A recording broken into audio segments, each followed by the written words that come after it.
안녕하십니까? 하나님의 경제 이야기 17번째 시간입니다.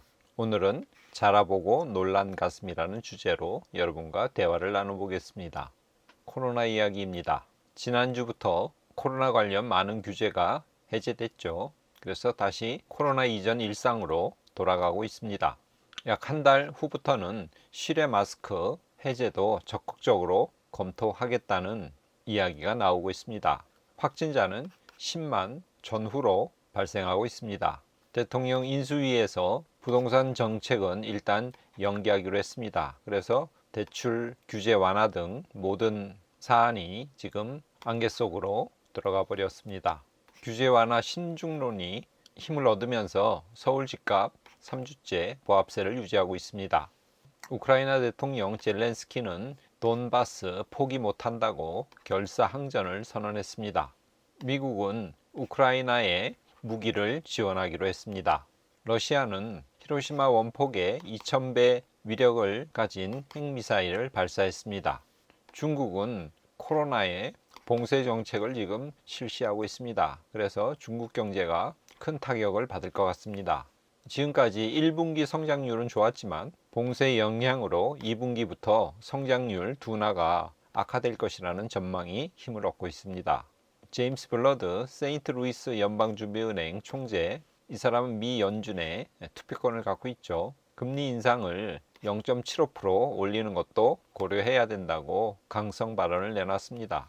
더블라인 캐피털의 최고 경영자 제프리 건들락은 전통적으로 주식 6대 채권사의 포트폴리오로 투자를 해서는 올해 수익률 최악의 해가 될 거라며 원자재 25%를 보유할 것을 권고했습니다. 인플레이션이 심하기 때문에 전통적인 방법으로는 수익을 얻을 수 없다는 뜻이죠. 미국 시간으로 20일 날 넷플릭스 실적이 발표되었는데 회원이 감소했다는 내용의 주가가 하루에 35% 폭락했습니다. 시총 67조 원이 이날 증발해 버렸습니다. 미국 시간 21일 날 미 연준 의장 파월이 5월 FOMC 회의에서 0.5% 금리 인상 가능성도 있다고 발언을 했습니다. 그리고 금리 인상을 위해서 더 빨리 움직이는 것이 적절하다는 이야기도 했습니다. 이 소식에 그날 주가가 굉장히 많이 폭락했습니다. S&P 500 주식의 지도입니다. 대부분 빨간색이죠. 많이 떨어졌다는 뜻입니다. 파월 의장의 발언은 당일에 그치지 않고 그 여파가 지속되었습니다. 22일 금요일에도 시장이 많이 하락했습니다. 그 전날보다 더 빨갛죠. 애플, 마이크로소프트, 구글, 아마존 등 많은 주식들이 2%에서 4%까지 하락했습니다.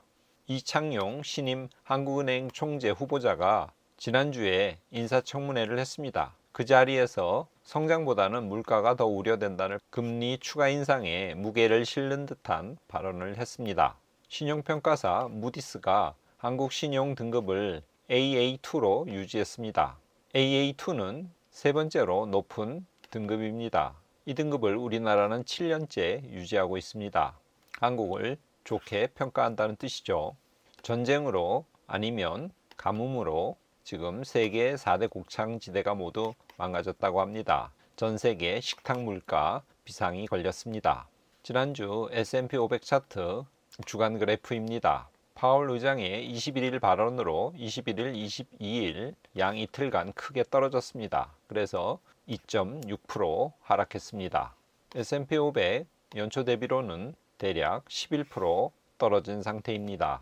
나스닥도 지난주에 21일 파월 발언 이후로 굉장히 많이 떨어졌죠. 주간으로는 3.6% 하락했습니다. 연초 대비로 보면 거의 19% 떨어진 상태입니다. 상해 종합 주가지수 지난주에 대략 3% 정도 하락했습니다. 올 초부터 보면 약 15% 떨어진 상태입니다. 우리나라 코스피는 지난주에 약 0.7% 올랐습니다. 연초 대비로 보면 9.5% 떨어진 상태입니다. 미 2년물 국채금리 3개월 차트입니다. 지금 계속 오르고 있습니다. 미 국채 10년물 3개월 차트입니다. 이것도 계속 오르죠. 지금 2.9로 3%대에 육박하고 있습니다. 인플레이션이 심하기 때문에 거기에 맞춰서 국채 금리들이 가파르게 오르고 있습니다. 비트코인 지난 5일간 약 3% 하락했습니다. 연초 대비로 보면 비트코인은 17% 떨어진 상태입니다. 주간 금 선물 차트입니다. 지난주에는 약간 떨어져서 온스당 1934불 정도 유지하고 있습니다. 텍사스 원유 주간 차트입니다. 마찬가지로 조금 떨어져서 배럴당 102불 수준을 유지하고 있습니다.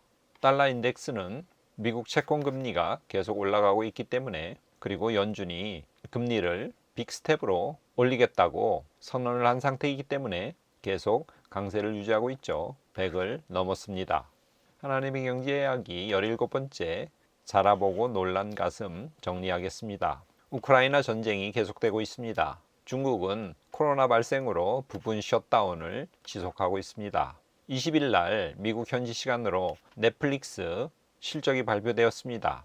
약 20만 명 정도의 가입자 감소를 이유로 그날 주가가 35% 하락했습니다. 그래서 시총 67조 원이 공중으로 사라졌습니다. 금리 인상과 긴축을 앞두고 대표적인 팡 기업 중에 하나인 이 넷플릭스, 다시 말해서 고밸류 빅테크주죠. 여기에 대한 시장의 부정적인 분위기를 단적으로 반영하고 있는 예인 것 같습니다. 시장은 약간만 이상하거나 실적이 못 미쳐도 패닉셀로 대응하고 있습니다.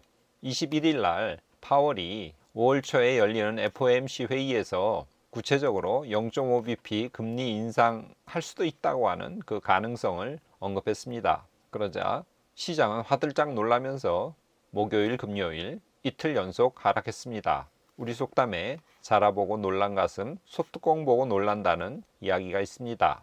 지금 연준이 금리를 급히 올리고 긴축을 하겠다고 하는 내용은 모두 다 알고 있습니다. 그러나 이 사실을 담당자가 구체적으로 발표하는 순간 시장은 깜짝 놀라면서 과민 반응을 일으키고 있습니다. 조금만 안 좋아도 두려움에 빠져서 가진 주식을 팔고 있습니다. 현재 인플레이션율이 굉장히 높습니다. 이것을 잡기 위해서 금리 인상이 시작되었습니다. 그리고 인상 속도를 더 빠르게 하겠다고 예고하고 있습니다.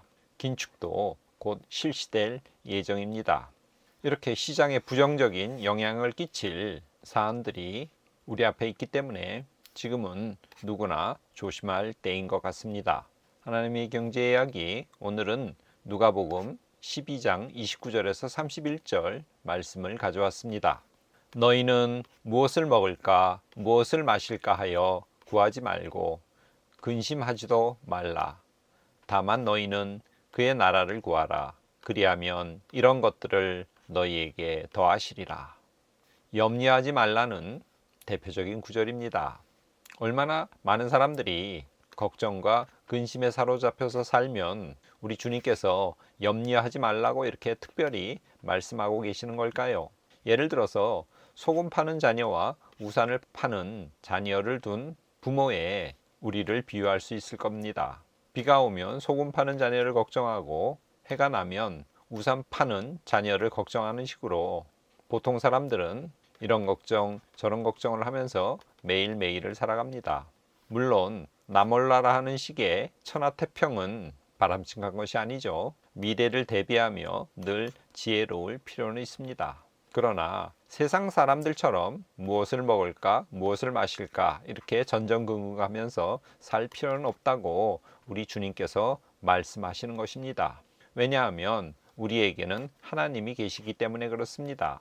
그래서 주님께서는 먼저 그의 나라를 구하라고 말씀하십니다. 먼저 그의 나라를 구하라는 것은 무슨 뜻일까요? 저는 그것을 이렇게 풀어봤습니다. 하나님이 뭘 원하시는지, 지금 내가 무엇을 하면 하나님이 기뻐하실지 이것을 우선 생각하라는 뜻으로 말입니다. 오늘 본문에서 주님께서는 무엇을 먹을까 무엇을 마실까 구하지 말고 근심하지도 말라고 그렇게 말씀하셨습니다. 하나님의 경제 시청자 여러분, 이번 한 주 무엇을 먹고 마실까 근심하지 말고 다만 그의 나라를 구하라고 하는 말씀을 기억하시면서 하나님께서는 우리에게 모든 필요한 것들을 주시리라고 약속한 이 약속을 믿고 매일매일을 살아가는 여러분이 되시기를 바랍니다. 오늘은 이것으로 마치겠습니다. 감사합니다.